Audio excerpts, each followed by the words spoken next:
bom. Então, boa noite a todos. Depois desta maravilhosa mensagem que foi lida pela Sandra, eu tenho que fazer uma pausa para respirar, porque foi muito bela. E estamos aqui para vos falar da missão do Esperanto.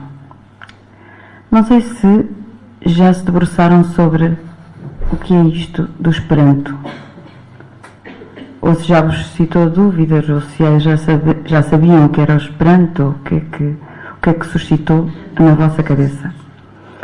Então, a primeira coisa que nós resolvemos fazer em relação a esta palavra de Esperanto foi, de facto, ir ao dicionário Priberan e pesquisar o que é que ele nos diz sobre a palavra Esperanto. E então diz-nos assim muito simplesmente que é um nome masculino e que é uma língua artificial criada por volta de 1887 pelo polaco Lazar Laminow, e depois tem a data do seu nascimento e do seu desencarne, com vocabulário simplificado, formado a partir das raízes comuns às línguas românicas. Então as línguas românicas são aquelas que derivam do latim. E gramática simples e regular. Pronto, é isto que aparece no dicionário Priberan da língua portuguesa, que é um dos dicionários mais fiáveis que podemos consultar online. Bom, posto isto, surge então a questão. Então temos o Esperanto, uma língua artificial. Se ela é artificial é porque, de facto, foi criada por alguém, não é? Quem terá criado esta língua, o Esperanto? Temos necessariamente que falar sobre o seu criador, quem criou o Esperanto. E aparece-nos, de facto, este senhor que falava no dicionário da Priberan, Lázaro Luís Zamenhof, o seu criador. Este senhor, também chamado Doutor Esperanto, porque foi de facto uma alcunha, ou digamos um pseudónimo que ele colocou no seu primeiro livro, por questões que iremos abordar à frente, este que vemos aqui, e que é também capa deste livro, também no qual nos baseamos para fazer a sua biografia, é Lázaro Luís Zamenhof, que nasceu na Polónia, mais propriamente numa cidade chamada Białystok, a 15 de dezembro de 1859, e esta cidade, Białystok, era então anexada ao Império Russo. E isto tem muita importância, não só porque, de facto, era uma cidade que pertencia, e a Polónia estava anexada ao Império Russo, tem as suas consequências a nível linguístico, político, ideológico, cultural e até religioso, como também para a criação da língua, o motivo da criação da língua. E veio a desencarnar então em Varsóvia, também na Polónia, a 14 de abril de 1917. Então, quem era de facto Zamenhof? Era filho de Rosália e Marcos Zamenhof, professores de Geografia e de Línguas. Białystok era uma pequena cidade, palco de rigorosas lutas raciais, levando até à morte, especialmente por incompreensões linguísticas. Aqui já começamos a ver que, de facto, era uma cidade que tinha culturas diferentes, raças diferentes. Ele era judeu, onde havia lutas por questões ideológicas, por questões raciais, por questões culturais e por questões linguísticas. Na Polónia falavam-se 200 línguas e naquela cidade 4. Portanto, a questão linguística era uma barreira, certamente. Este jovem, quando tinha 6 anos, começou-se a preocupar logo com estas questões, destas lutas que se davam por questões linguísticas, por questões raciais e culturais, que levavam até à morte as pessoas. E preocupava-se e ficava pensativo e ficava consternado com aquelas lutas que haviam e pensava que aquilo era um grave problema. E desde aí começou a pensar em criar uma língua que fosse universal, falada por todos. Portanto, aos 6 anos, ele já tinha preocupações com essas questões de unificar, ou seja, de criar uma língua que fosse falada por todos para evitar essas questões, desses desentendimentos graves. E, de facto, ele era um jovem, uma criança, digamos, que na escola era exemplar. Ele era não só um gênio, em termos intelectuais, mas era uma criança que tinha um comportamento exemplar e que não demonstrava aos outros, nem aos colegas, nem ao professor, essa sua genialidade, ou seja, não tinha não mostrava a sua superioridade, era extremamente humilde. Era alguém que se destacava pela sua compreensão para com os outros. Era alguém que estava sempre com tolerância para com todos, desde pequeno. E então, quando estava ainda no equivalente ao primeiro ciclo, ele aprendeu inglês. Aprendeu inglês e, quando passou para o segundo ciclo, já estava, portanto, a aprender francês e alemão. E depois, quando foi para o liceu, aprendeu latim e grego. Portanto, podemos dizer que ele era um poliglota, não é? Mas estava sempre com aquela preocupação de que, de facto, ele buscava uma língua que todos falassem. Chegou a pensar, inclusive, em adotar o latim ou o grego como sendo a língua que todos pudessem falar. Mas devido à construção gramatical e frásica do latim e do grego, que só quem não conhece uma das línguas é extremamente complicada, decidiu que não podia ser, tinha que ser uma língua nova, que não existisse. Então a língua sonhada dele deveria ser simples, de aprendizagem rápida e acessível ao povo e não apenas aos letrados, que era o que acontecia, que o povo era limitado e os letrados é que aprendiam tudo. E ele primava por querer a igualdade, por querer a unificação. Então o fundamento da nova língua deveria ser a simplicidade e a lógica. Entretanto, a família mudou-se para Varsóvia e quando estava a terminar a escola secundária, ele já tinha na sua cabeça o projeto sobre a língua internacional e universal. Tinha tudo delineado na sua cabeça e a 5 de dezembro de 1878, ele e 5 ou 6 amigos já comemoravam com um bolo feito pela mãe as linhas gerais do que iria ser a língua internacional, mas na verdade era só um embrião, era só o começo daquilo que mais tarde seria o Esperanto. Portanto, este jovem, quando saiu da escola secundária, já tinha na sua cabeça o que seria o futuro Esperanto, tudo delineado, ele e colegas do liceu. Quando acabou o secundário, ele foi para Moscovo para estudar medicina, porque na verdade era aquilo que o seu pai, apesar de ser professor de Geografia e de Línguas, aquilo que o seu pai ansiava para ele.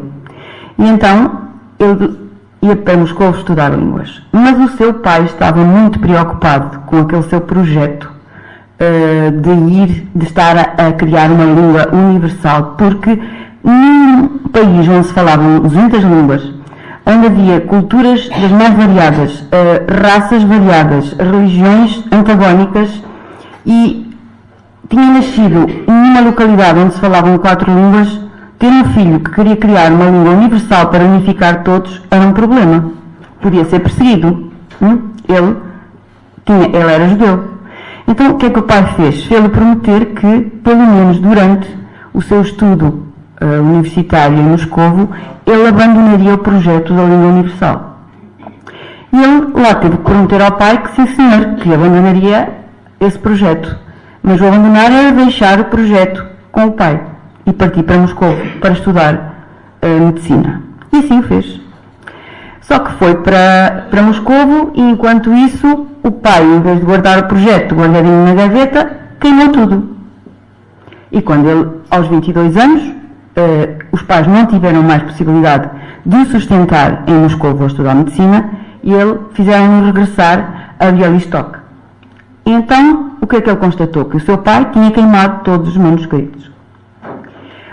Ele, como gênio que era, tinha tudo na sua cabeça delineado. Refez tudo rapidamente. Ou seja, todo aquilo que ele tinha, todo o projeto que ele tinha delineado, ele voltou a fazer sozinho da sua cabeça.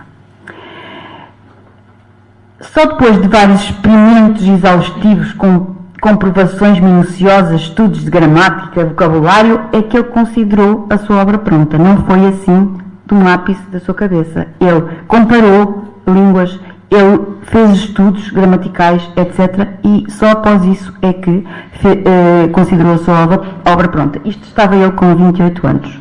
Mas surgiu um problema. Era o problema monetário. Ele não tinha dinheiro. Não tinha dinheiro para publicar a sua obra.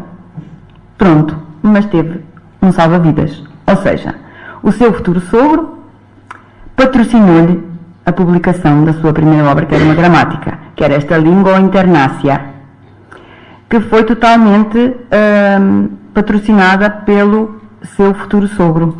E saiu a 26 de julho de 1887, o seu primeiro livro, em russo, com instruções em russo, era Lingua Internacia.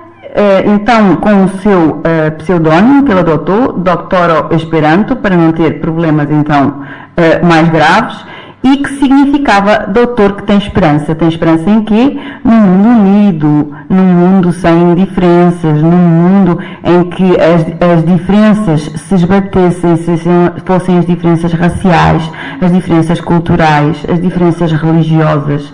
Então, um mundo onde houvesse mais paz. Foi publicada, de facto, a sua primeira obra. E ele continuou sempre a trabalhar em prol do Esperanto. Mas também não deixou a sua profissão. Formou-se, tirou a especialidade de oftalmologia e exercia a sua profissão. Então, trabalhou arduamente na propagação do seu ideal e só depois de concluída a sua obra é que casou com Clara Silbernik, que trabalhou sempre a par com ele na delineação do projeto, apoiando, e tiveram 6 filhos. Pronto, isto parece um happy end, não é? Casaram e viveram felizes para sempre, mas na verdade não é, porque ele teve uma vida muito árdua, porque ele exerceu sempre a sua profissão de oftalmologista e era uma pessoa, além de honesta, era uma pessoa muito tolerante, muito compreensiva e era extremamente bondoso. Então tinha dias na semana marcados para atender as pessoas a quem ele não cobrava. E se em alguma situação ele se cruzava com alguém que estava em dificuldade, narra o livro que ele, por exemplo, um dia encontrou um lavrador que estava pobre, que estava em aflição porque tinha morrido o seu cavalo naquele momento, e ele gritava porque o cavalo era o que puxava a lancha à rua, que era o seu sustento. Ele todo o dinheiro que tinha no bolso deu e precisou de pedir dinheiro emprestado para voltar para casa. Portanto, são imensas as histórias que são narradas neste livro de extrema bondade do Lázaro Zaninov.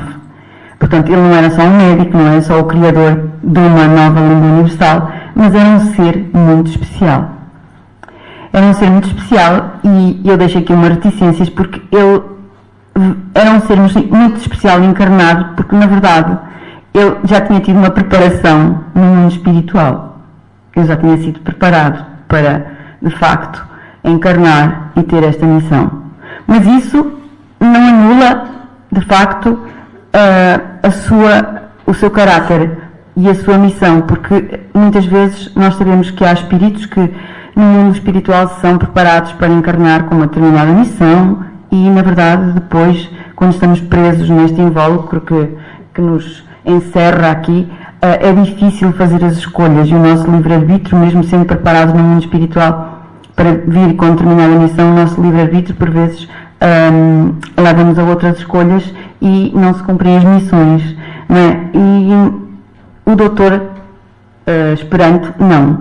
O Dr. Esperanto foi, até ao fim da sua vida, sempre um homem que ajudou o próximo, que lutou para que o Esperanto se implementasse como uma língua universal falada por todos os povos, que unificasse as nações, que unificasse os homens, as religiões, mas sempre ajudando o próximo. Ele tem na sua obra Essência e Futuro da Ideia da Língua Internacional. Ele diz: estou profundamente convencido que todo o nacionalismo representa tão somente um grande prejuízo para a humanidade, sendo de opinião de que o objetivo principal de todas as criaturas deveria ser a criação de uma humanidade harmónica. Ele revela-se um pouco, não é antinacionalista. Ele diz é que o nacionalismo exacerbado faz a divisão dos povos. E é um pouco compreensivo, porque não é que alguém sendo nacionalista é mau. Ou seja, eu sou portuguesa e eu sou nacionalista. Não é mau, mas de facto, se eu só pensar na minha nação, só Portugal, na verdade eu estou a ser egocentrista. Só estou a pensar no meu país e não dou atenção aos outros. Só é boa a minha cultura, só é boa a minha religião, só é boa a minha língua portuguesa, só é boa tudo, não é?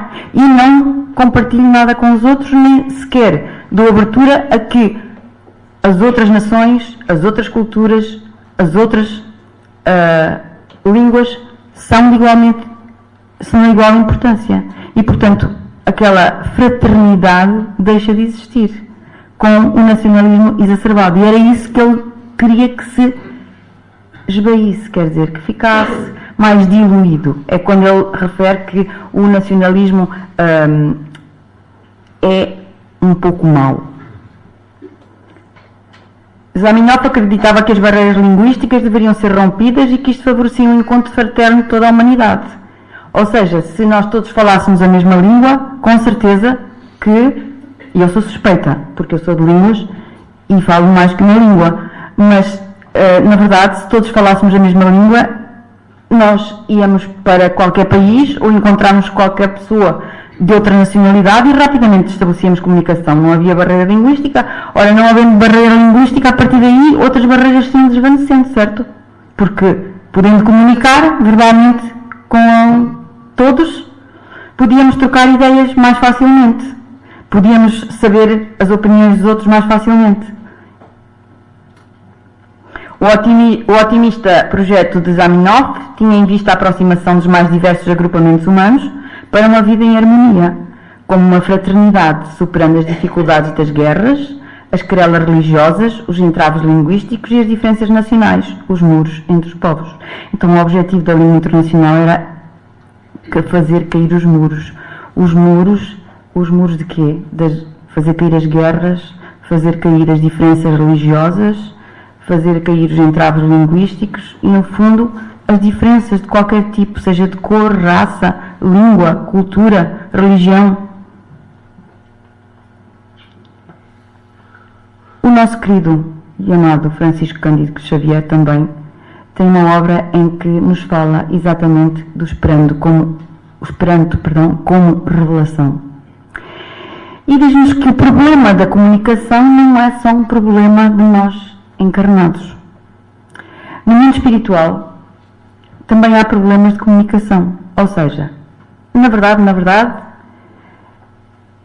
o facto de haver uma língua internacional ou uma língua comum resolvia problemas entre os encarnados e entre os desencarnados.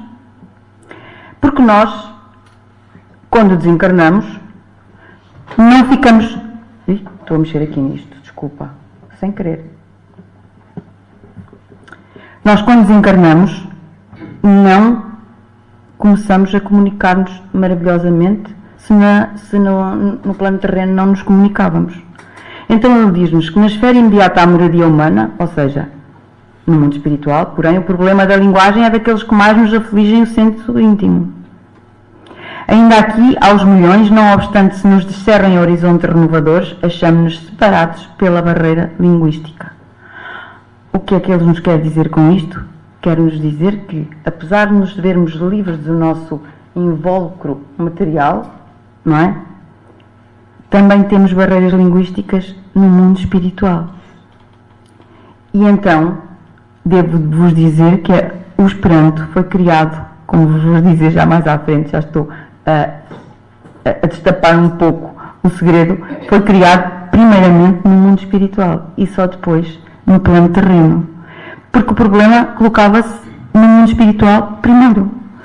E então diz-nos Chico que de facto na esfera espiritual há problemas de comunicação. Portanto, se todos nós falássemos a mesma língua, quando desencarnássemos, todos nós nos comunicávamos mais facilmente. Isto porque a palavra pronunciada ou escrita, diz Chico, é e será ainda por milénios o agente de transmissão dos valores do espírito, estabelecendo a comunhão das almas a caminho da grande luz, nas zonas de aprendizado em que se nos desenvolvem as lutas evolutivas.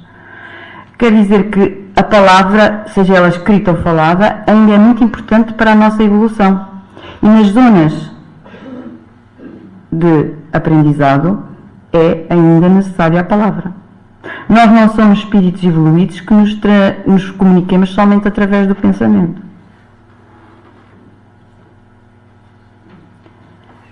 Há uma disparidade de linguagens e logo uma separação dos espíritos entre as criaturas encarnadas e as criaturas desencarnadas, ou seja, nós que estamos aqui e todos os outros desencarnados.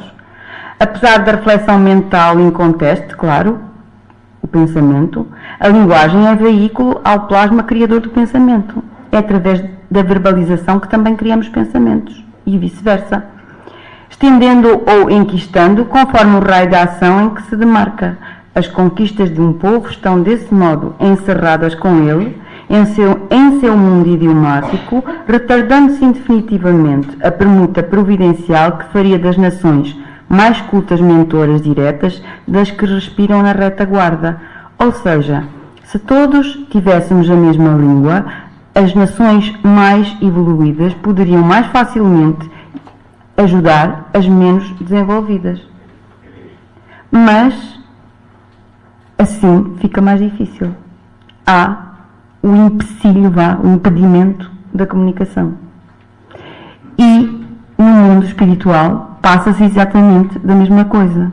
Porque à frente eu vou-vos mostrar exemplos de uma obra em que, de facto, vocês vão perceber que no mundo espiritual também se aprende o Esperanto como forma de se comunicarem mais facilmente e de haver melhor aprendizado e mais rápido. Há necessidade de uma língua internacional, diz Chico. Ansiavam milhões de almas pela libertação das algemas linguísticas. As algemas é algo que nos aperreia, que nos contém, nos deixa presos, que lhes mimificavam as expressões. Espíritos habilitados a voos amplos nos céus da ciência e da arte, da instrução e da indústria, restringiam-se aos preceitos e ritos mentais dos tratos de gleba em que agiam ou renasciam, sufocados no círculo angusto de parco vocabulário, quais pássaros de majestoso poder, aprisionados na férrea gaiola da incipiência. Então quer dizer isto o quê? Que há espíritos evoluídos que, encarnando, mas pelo motivo de haver diferenças de linguagem, de comunicação, de língua, não podem colocar os seus voos amplos, são habilitados a voos amplos, porque há mais progresso na ciência, na arte, na instrução e na indústria, porque há barreiras de linguagem. Então ficam como que aprisionados nessas barreiras. E claro, nós dizemos assim, mas eles podem todos aprender outras línguas. Claro que podem. Mas que era facilitado se falassem a mesma, era. Não é? Porque aprender uma língua não é de um dia para o outro que se aprende. Aprende-se, mas não de um dia para o outro, não é estalar de dedo. E não é pôr uns fonezinhos como aqueles programas de aprenda fácil e programa de online. E metes os fonezinhos e começas a falar inglês. Não é bem assim. Demora o seu tempo. Portanto, se já viéssemos todos a falar a mesma língua, ora, era muito mais fácil. Os projetos industriais, da ciência, da arte, enfim, que no mundo espiritual, é claro que existem maravilhosamente até mais desenvolvidos e belos, mas aqui na Terra, falando a mesma língua, era muito mais fácil. Nós até andávamos de avião uns países para os outros, e os cientistas e isto e aquilo não precisavam de tradutores nas conferências, não precisavam de nada. Falavam todos a mesma língua. Verificando as imensas dificuldades para o intercâmbio de tribos e povos desencarnados, especialistas espirituais de fonética e etimologia, verificando estes problemas todos no mundo espiritual, e isto estou verificando há séculos e séculos atrás, o que é que se pensou? Alguém tem que fazer alguma coisa. Não nos estamos a entender, no plano terreno, no plano espiritual também há problemas. Quem será o missionário? Temos que arranjar um conjunto de espíritos que trabalhem em prol da comunicação, em prol do entendimento, em prol da paz, do entendimento e da evolução, por consequência. Então, verificando essas imensas dificuldades para o intercâmbio das tribos e dos povos desencarnados, especialistas espirituais de fonética, porque há especialistas de tudo no mundo espiritual, da arte, da arquitetura, da fonética, da música, etc, etc, tudo o que vocês possam imaginar. Etimologia e onomatopeia empreenderam a formação de um idioma internacional para entendimento rápido nas regiões espaciais vizinhas do globo, multiplicando em vão tentames e experiências, até que um dos grandes missionários da luz, quem é que terá sido, consagrado à concórdia, tomou a si o exame e a solução do problema. Então, começou-se a tentar arranjar a solução para o problema. Especialistas espirituais. E houve um deles, um grande missionário da luz, que tomou as rédeas do projeto. E criou-se o Esperanto entre os espíritos. E o timoneiro desse projeto foi quem? Cercando-se de assessores eficientes, o construtor da unificação iniciou dilatados estudos e conjugando as mais conhecidas raízes idiomáticas de vários povos, portanto foi tudo ir conjugar, sabendo as línguas dos mais variados povos, desde os mais evoluídos aos menos evoluídos, conhecendo todos, concretizou em quase meio século de trabalho, 50 anos, a sublime realização. Auxiliado pelas numerosas equipas de colaboradores que se lhe afinavam com o ideal, o gênio da confraternização humana que conhecemos por Lázaro Luís Zamenhof engenhara, com a inspiração divina, o prodígio do Esperanto, estabelecendo-se a instituição de academias respectivas nos planos espirituais conexos às nações mais cultas do planeta. Então, há academias de Esperanto no mundo espiritual. E então, o nosso gênio, Lázaro Luís Zamenhof, foi o timoneiro do projeto, auxiliado por muitos outros espíritos também de luz e conhecedores e empreendedores e pacíficos que pretendiam a paz, a concórdia, a evolução do planeta. Juntaram-se, estudaram e em meio século conseguiram elaborar o Esperanto no mundo espiritual. E então faltava criar o Esperanto entre os homens. No cenário de resplandecentes promessas, não há coincidências, pois não. Não há coincidências. Allan Kardec, na missão de codificador do Espiritismo, desvenda novos continentes de luz ao espírito humano, operando a revescência do cristianismo, e tão logo se derramam na Terra as claridades do primeiro livro revelador. Em 1857, o Livro dos Espíritos, decide-se a reencarnação do grande mensageiro da fraternidade. Corporiza-se Zamenhof. Então, uma coisa não anda tão desfasada da outra. Tudo acontece e não é ao acaso. Retomando gradualmente as potencialidades que o enriqueciam na esfera superior, sente-se amparado pelos mesmos amigos que o ajudaram na constituição do idioma internacional. Zamenhof encarnado, não é à toa que aos 6 anos ele já tivesse delineado na sua cabeça a língua universal que queria criar. Já estava tudo planificado, já vinha com essa missão do mundo espiritual. Contribuição mediúnica na difusão do Esperanto. Diz-nos Chico que também entranha-se comumente a atitude de muitos estudiosos desencarnados, recomendando através dos canais mediúnicos, ou seja, de médios, o estudo da língua internacional, que é para facilitar o entendimento, é um ato de caridade, e construir o futuro é serviço de confiança. Então, se nós facilitamos o entendimento das pessoas, é um ato de caridade. E se temos uma língua internacional para facilitar que todos se entendam, claro que é caridade, porque o desentendimento, não. O desentendimento promove a guerra, a discórdia, a disputa. Aprender Esperanto, ensiná-lo, praticá-lo e divulgá-lo é contribuir para a edificação do mundo unido, diz-nos Chico Xavier. O idioma internacional e a religião universal.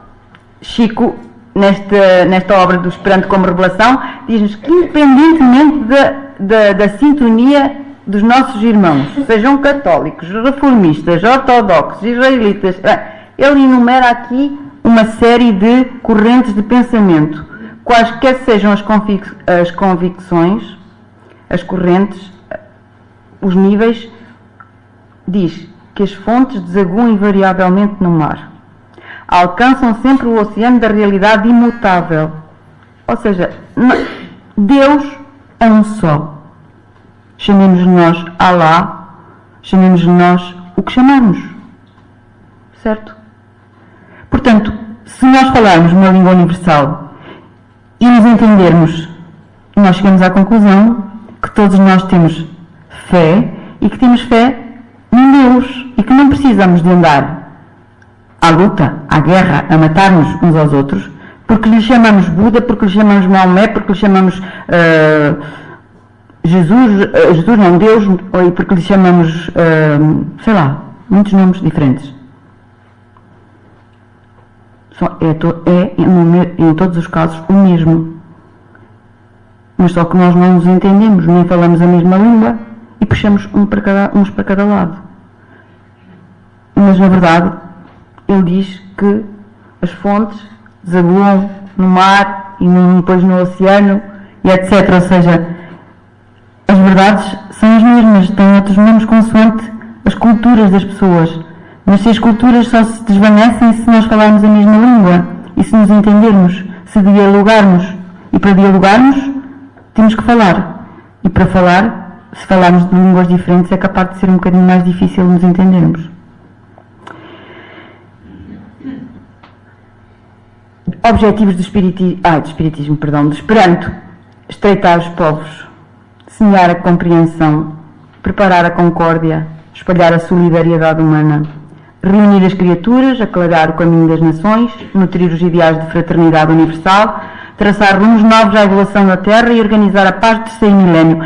Isto não está a fazer lembrar nada? Não há pontos coincidentes aqui com Esperanto, mas quer dizer, podia quase dizer que estamos a falar de espiritismo misturado com Esperanto, certo? Esperanto é quem tem esperança, o espiritismo, nós também devemos promover a concórdia, a solidariedade humana, aclarar o caminho das nações, organizar a paz do terceiro milénio. O tema do CONCESP é a paz começa em mim, porque começa em mim, se começar em mim, vai contagiar todos e é a paz de todos. E a paz do terceiro milénio que é aquela para a qual nós queremos caminhar. Então quer dizer que os objetivos do Esperanto, já quando foi criado, basicamente era para a evolução do planeta. Em outubro de 1889 apareceu a primeira lista de endereços com 1000 nomes de pessoas de diversos países simpatizantes do Esperanto. Em 1905 já acontecia na França, na cidade de Bolonha do Mar, o primeiro Congresso Mundial de Esperanto, onde se reuniam centenas de pessoas de vários países, comunicando-se numa única língua. Devia ser lindo. Várias pessoas vinham de vários países ali, concentradas centenas de pessoas a falar a mesma língua. Em 1910, no 6º Congresso Universal de Esperanto, em Washington, nos Estados Unidos, também se fez já representar o Brasil, através do professor João Batista de Melo Sousa. Em 1914, quando já era o 10º Congresso em Paris, onde estavam 3.700 pessoas inscritas. Foi o início da Primeira Guerra Mundial e, pela incompreensão dos homens, claro, mais uma vez, não se pôde realizar. Já na Revista Espírita de 1862, também, o espírito Erasto dizia: conforme a riqueza da língua, pode estabelecer-se facilmente o grau de civilização a que chegou o povo que a fala. O que posso acrescentar é que a humanidade marcha para uma língua única, consequência forçada de uma comunhão de ideias morais, políticas e, sobretudo, religiosas. Tal será a obra da filosofia nova, o espiritismo que hoje ensinamos. Ou seja, é-nos dito que caminhamos por uma língua única porque caminhamos para ideias morais, políticas e, sobretudo, religiosas únicas. Não lhe chamamos espiritismo, chamamos ideias religiosas únicas, que vão convergir numas ideias únicas que unam as pessoas, os povos, que promovam a paz, o entendimento, a concórdia, para que haja uma família universal.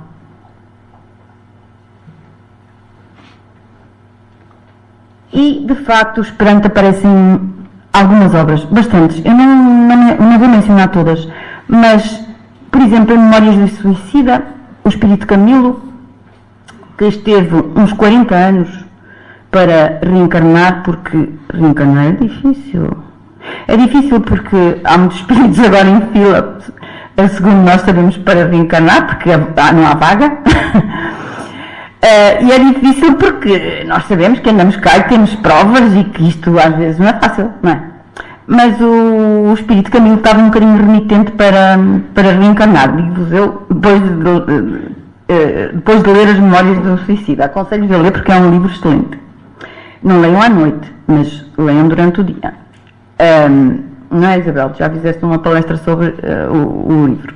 Então, diz-nos que faltava-me, todavia, diz Camilo, o idioma fraterno do futuro, aquele penhor inestimável da humanidade e que tenderá a envolvê-lo no amplexo unificador das raças e dos povos confraternizados para a conquista do mesmo ideal, o progresso, a harmonia, a civilização iluminada pelo amor. Era estudo facultativo esse, porquanto esse idioma, cujo nome simbólico é o mesmo da nossa necessidade universitária, isto é, esperança, Esperanto. Ou seja, lá onde são acolhidos os espíritos suicidas no Hospital Maria de Nazaré, nas zonas do Hospital Maria de Nazaré, há uma academia de Esperanto, cuja descrição é da coisa mais bela que eu já li. Bela pelos jardins e pelas paisagens que o circunda, pela forma como as aulas são dadas. Eu devia aprender muito com aquelas aulas, sinceramente. Pela forma como as aulas são dadas e pelo interesse, pela vontade que os pupilos que vão aprender Esperanto têm em aprender. É, de facto, muito bela essa passagem. Portanto, nesta obra aparece por várias vezes mencionado o idioma Esperanto. Em A Tragédia de Santa Maria de Ivone, nos livros de Ivone são referidas várias vezes, em vários livros, é referido o idioma Esperanto. Na Tragédia de Santa Maria, por exemplo, nesta passagem, que foi só um bocadinho que eu tirei, que é um diálogo entre o espírito Pamela e Maximiano, que outrora teriam sido Benzinho e Esmeralda, portanto se conheciam de outras vidas e que em desdobramento no sono se encontravam e se sabiam espíritos afins, amores do passado. Diz-lhe ele, em desdobramento do sono: agora, na esperança de conseguir refrigério para a nostalgia que me crucia, acabo-me de filiar a um grêmio humanitário, onde estudo do idioma Esperanto será indispensável. Peço-te, minha querida, que imites o meu gesto lá em tua pátria, pois sei que existem núcleos disseminadores do fraterno idioma pelo mundo inteiro. Quem sabe, assim chegaremos a corresponder-nos um dia através de alguma revista ou jornal de propaganda Esperanto. Leiam também a obra porque eles vão se corresponder. Vão se corresponder em Esperanto e vão se encontrar. Portanto, há várias passagens também nesta obra de Ivone que fala de Esperanto. e num livro muito interessante que é Um Caso da Reencarnação, eu e Roberto Canalejas, que é de facto uma obra que não é muito conhecida de Ivone, porque é que refere a sua última reencarnação, também é referido o Esperanto. E esta obra fala do seu amor de sempre, Roberto, que a fez prevaricar em várias reencarnações. Daí ela tenha vindo como um médium nesta reencarnação e tenha de facto na última reencarnação resgatado todos os seus débitos das anteriores, porque Ivone nas reencarnações anteriores, e quem ler Nas Voragens do Pecado, O Cavaleiro Nunier e A Tragédia de Santa Maria, vai verificar que ela ou leva alguém ao suicídio, o seu amor, ou se suicida ela. Portanto, teria muito a resgatar, e é sempre em virtude do seu amor, Roberto. Nesta obra, de facto, Ivone comunica-se com o espírito de Roberto a partir dos 6 anos de idade. Ela vê-o, porque ela tem esse tipo de mediunidade, vê-o, conversa com ele prescreve-lhe receitas homeopáticas, porque ele tinha sido médico na reencarnação em que não há obra a falar dela, que é do século XIX. Ele tinha sido médico e tinha desenvolvido um projeto no âmbito da cura do vírus da tuberculose. E então ela, com a sua mediunidade, recebe receitas prescritas por Roberto, com outro nome, não é? Mas era o espírito de Roberto, e a partir dos 6 anos então ela comunica-se com ele, e à medida que ela vai crescendo, ela vai recebendo essas receitas. Só que chega um belo dia em que ele lhe comunica que vai reencarnar. Vai reencarnar, ela já é adulta, portanto, ele vai reencarnar, ela perde-lhe o rasto, não é? Pronto. Perde-lhe o rasto, mas um belo dia, através do Esperanto, os esperantistas têm o hábito de se comunicar trocam postais, trocam correspondência, há clubes de Esperanto, e então trocam correspondência. Como, sei lá, na minha adolescência havia aquelas trocas de correspondência entre pessoas de países diferentes. Eu lembro-me disso. E aqui os clubes de Esperanto no Brasil e noutros países como a Polónia e assim, os clubes de Esperanto realmente trocam-se correspondências com pessoas de outros países. Há listas de pessoas e escolhe-se um nome e começa-se a trocar uns postais. E já era Ivone adulta, isto é um pouco da história do livro, já era Ivone adulta e ela aparece-lhe então, no dia 20 de novembro de 1964, fui surpreendida com o recebimento de um belo postal provindo de Varsóvia, a velha capital da Polónia, escrito em Esperanto, datado de 12 do mesmo mês, convidando-me a uma correspondência amistosa, como é comum entre os esperantistas. Não sei que emoção violenta me surpreendeu a alma ao ver aquela caligrafia perfeita, magnética, cujo autor me honrava com um tal convite do outro extremo do mundo. Ou seja, ele encarnou, passaram-se anos.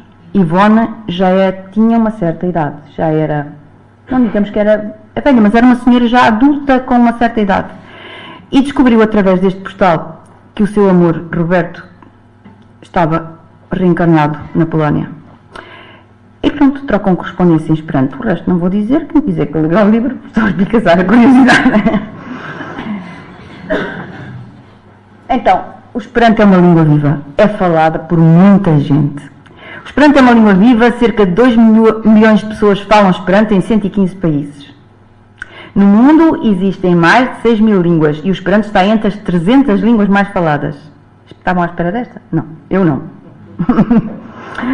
Apesar de não existir um país que fala apenas Esperanto, ele está presente em 115 países e é provavelmente a terceira língua geograficamente mais bem distribuída. A Enciclopédia Britânica estima que mais de 100 mil pessoas usem o idioma em todo o mundo. Já a Ethnologue, Línguas do Mundo, uma das mais importantes enciclopédias sobre línguas, considera que existam cerca de 2 milhões de falantes com fluência nível C1, isto é, quase nativa. Quer dizer que 2 milhões de falantes falam o Esperanto como sendo língua praticamente nativa. O C1 quer dizer praticamente nativa. Existem mais de 35 mil livros e 2 mil periódicos, que são jornais periódicos, em Esperanto. Um enorme número de grandes obras literárias já foi traduzido para Esperanto, desde a Bíblia, o Alcorão, obras de Dante, Camões e Shakespeare. Eu sinceramente fiquei espantada. Quando comecei a pesquisar sobre Esperanto, não fazia a mais pálida ideia que isto estava assim, em termos de Esperanto. E fiquei com uma terrível vontade de aprender Esperanto. O Museu de Esperanto, fundado em 1927, é hoje Departamento da Biblioteca Nacional da Áustria e possui no seu acervo mais de 35 mil livros e 2 mil periódicos. Era o que já estava dito. São inúmeras as manifestações de cultura em Esperanto, desde literatura, cinema, páginas na internet, redes sociais, transmissões de rádio, encontros, congressos, regionais e mundiais. Tudo isso prova que o Esperanto é uma língua viva. O Esperanto já foi recomendado como uma opção para os diálogos internacionais, tanto na ONU como na Unesco. Por ocasião do centenário do aniversário do Zamenhof, em 1959, a Unesco reconheceu como uma das grandes personalidades da humanidade. De facto é. Alguém que consegue criar uma língua internacional é uma grande personalidade. O aniversário da sua morte também foi elencado pela Unesco entre os aniversários notáveis do ano 2017. E por fim, e não menos importante, a ONU, por meio da Unesco, reconhece oficialmente o Esperanto como língua e recomenda o seu ensino aos seus países membros. Nós somos um país membro. Então eu quero aprender Esperanto. No Brasil, devo dizer, que entre os espíritas é muito fácil aprender Esperanto. Em muitas casas espíritas há cursos de Esperanto. Não há ninguém que dê Esperanto aqui em casa, nesta casa? Temos que pensar. Temos aí a professora. É que pode haver alguém credenciado para dar Esperanto, que nós não saibamos, e que o doutor pode descobrir, e eu sou a primeira a inscrever-me. Então, o Esperanto não é só uma língua. O Esperanto é a esperança. O Esperanto é uma forma de unificar as nações, de quebrar as barreiras, não só linguísticas, culturais, de raça, de costumes, de religiões. Porque só se nós comunicarmos uns com os outros é que percebemos o outro. É que ficamos menos duros, mais macios. É que compreendemos o que o outro realmente sente. Se nós aqui, na Casa Espírita, tivéssemos uma reunião pública em que eu falasse uma língua e vocês falassem cada um a vossa, como é que não nos entendíamos? Ou pelo menos que eu falasse aqui, que estivesse a fazer uma exposição numa língua e vocês falassem outra. Tivéssemos estudos de evangelização infantil-juvenil em que as evangelizadoras falassem uma língua e as crianças falassem outra, também não dá.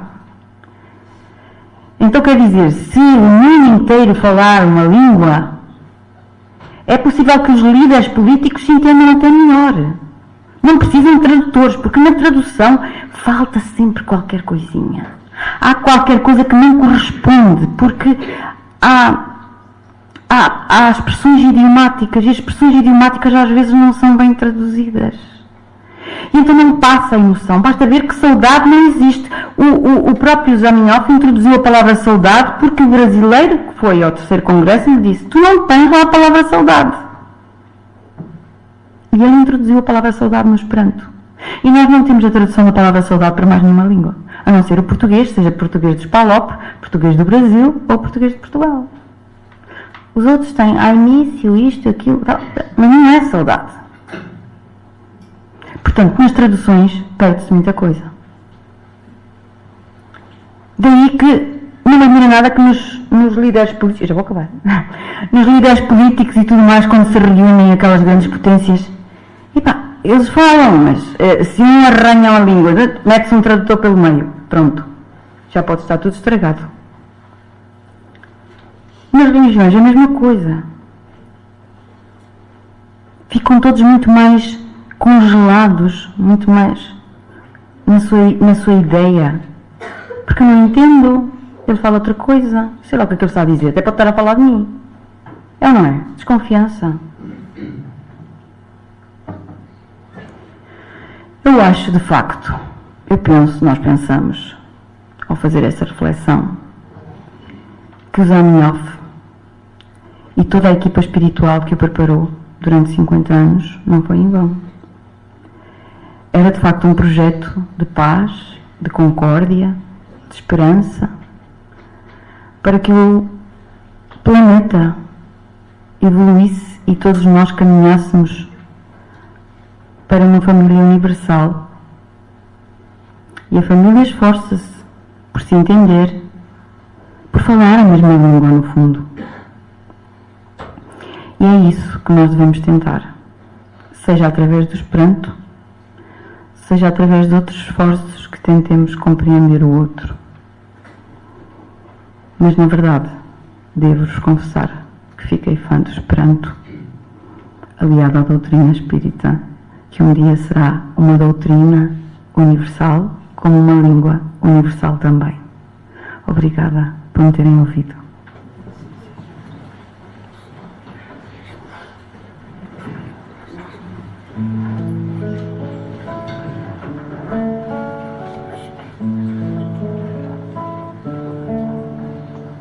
Aí na página 40. As margens do lago eritreada, seu olhar furante envolvia as verdades do Pai exaltava, tangendo seu rebanho de harmonia, tranquilamente dormia a criança, o velho comovido a lembrar, o jovem palpitante de esperança, silentemente ouvia o Cristo a pregar. O sol já se deitava no horizonte, colorindo a tarde crepuscular. Aquela gente consolada e confiante seguia o mestre feliz a meditar. Aquela gente consolada e confiante seguia o mestre feliz a meditar.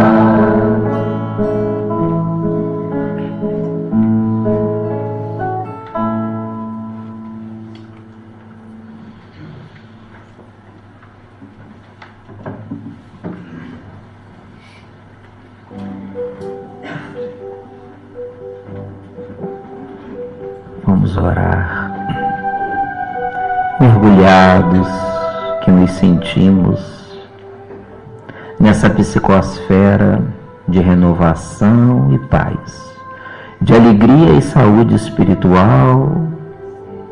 Nós aqui nos sentimos tão próximo do mundo maior.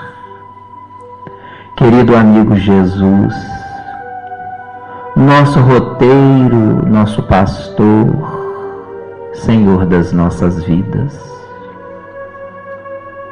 que com a sua boa nova nos convidou a seguirmos o caminho da paz, da renovação e da luz.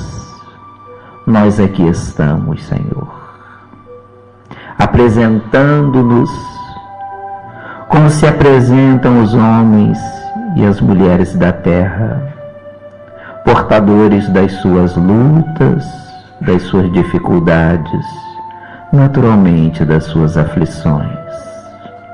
Agradecemos o dia que se foi, a noite que nos envolve, a madrugada que virá.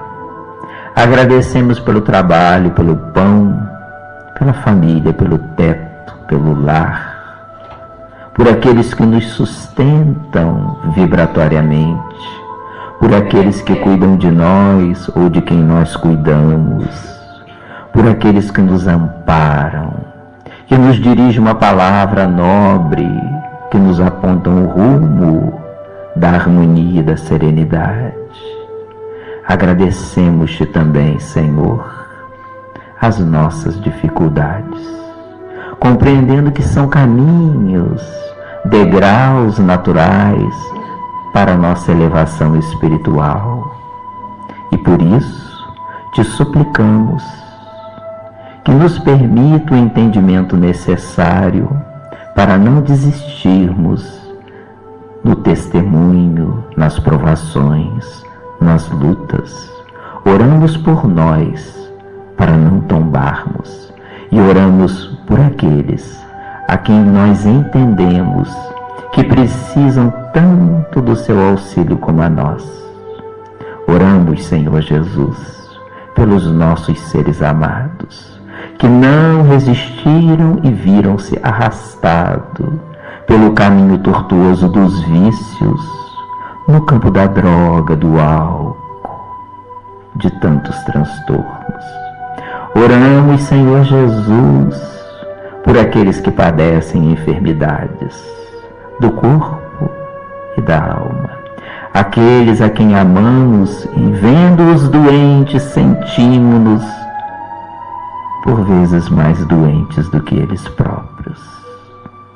Oramos, Senhor Jesus, pelos nossos seres amados, que não têm ainda compreensão, a mente aberta para as realidades do Espírito, aqueles que nos dificultam a marcha, porque apenas compreendem a matéria.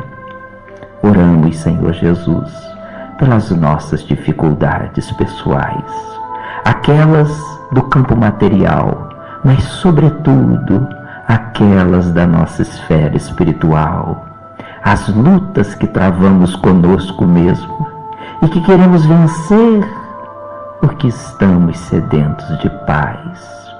Abençoa, Senhor Jesus, conforme a nossa mensagem de abertura dizia, há tantos filhos, há tantas filhas que se aconchegam junto aos corações das mães e dos pais.